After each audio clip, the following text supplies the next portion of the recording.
পত্রিকার পাশাপাশি যেহেতু যুগের সাথে তাল মিলিয়ে কালের কণ্ঠ এখন তাদের যে মাল্টিমিডিয়া চালু করেছে 1 বছর পূর্তি উপলক্ষে আমি কালের কণ্ঠের যে প্রত্যেক সদস্যকে জানাই শুভেচ্ছা।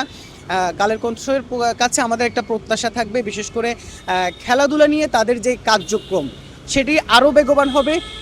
এখন পর্যন্ত তাদের যে পারফরমেন্স সে পারফরমেন্স কিন্তু আসলে আশাব্যঞ্জক এবং সেটি প্রশংসার দাবিদার। বিশেষ করে আমি যদি চট্টগ্রামের কথা বলি, চট্টগ্রামের কালের কণ্ঠের মাল্টিমিডিয়া সাইটে কিন্তু আমি বেশ কয়েকটি নিউজ দেখেছি যেগুলো আসলে ক্রীড়ার মান উন্নয়নের ক্ষেত্রে সহায়ক ভূমিকা রেখেছে। বিশেষ করে খেলাধুলা, খেলোয়াড়, খেলার পরিবেশ প্রত্যেকটা সাইট নিয়ে তারা কিন্তু আসলে কাজ করছে। তাদের যারা এখানে রিপোর্টার কাজ করছে, অর্থাৎ রিপোর্টার বলতে রিপোর্টার তো কাজ করছে নিশ্চয়ই তাদের ঊর্ধ্বতন যারা তাদের নির্দেশে কাজ করছে, অর্থাৎ প্রত্যেকটা সাইট আমরা দেখছি যে তারা আসলে খেলার দিকে ফোকাস দিচ্ছে, তারা খেলার মান উন্নয়নের জন্য কাজ করছে।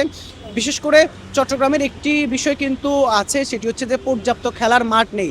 সেই বিষয়গুলো পাশাপাশি চট্টগ্রাম থেকে কিভাবে আসলে আরও বেশি খেলোয়াড় উঠে আসে, ক্রিকেটার বলেন, ফুটবলার বলেন, এই জায়গাগুলো কালের কণ্ঠের কাছে আমাদের প্রত্যাশা থাকবে যে তারা প্রত্যন্ত অঞ্চলে কালের কণ্ঠের মাল্টিমিডিয়া সাইডের উপর মাল্টিমিডিয়া যারা কাজ করছে তাদের কাছে আমাদের প্রত্যাশা থাকবে যে এই জায়গাগুলোতে যেন তারা কাজ করেন, খেলোয়াড় যেন উঠে আসে।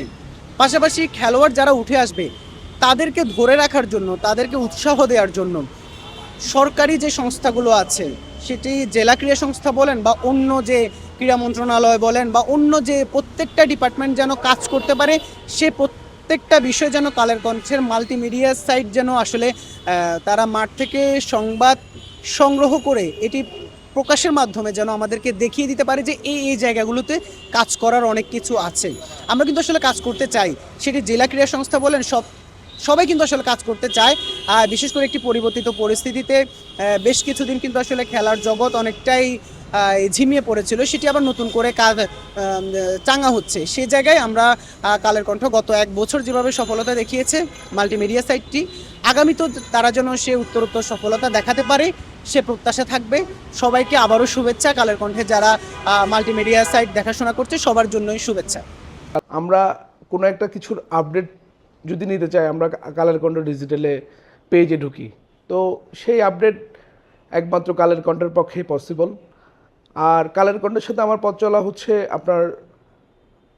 আমার চট্টগ্রাম মিডিয়া ক্রিকেট ফেস্টের যেই আমরা 3 দিন ব্যাপী বা 2 দিন ব্যাপী যে টুর্নামেন্টটা আমরা করি, ওইখানে বিভিন্ন সেলিব্রিটিরা আমাদের চিটংয়ের বেশ যারা সেলিব্রিটিরা ছিল তারা আসে, ওনাদেরকে খুব সুন্দর করে প্রেজেন্ট করে কালের কণ্ঠ। লাস্ট যেটা ইনশাল্লাহ সামনে সিজনে যেটা হবে ওটাও আমরা কালের কণ্ঠকে সাথে পাবো। আর কালের কণ্ঠর যারা 1 বছর পূর্তি উপলক্ষে দর্শক, সকল কর্মচারী কর্মকর্তা যারা আছে তাদেরকে অনেক অনেক ধন্যবাদ চট্টগ্রাম মিডিয়া ক্রিকেট ফেস্টের পক্ষ থেকে, চট্টগ্রামের ক্রীড়া অঙ্গনে সকল মানুষের পক্ষ থেকে অনেক অভিনন্দন।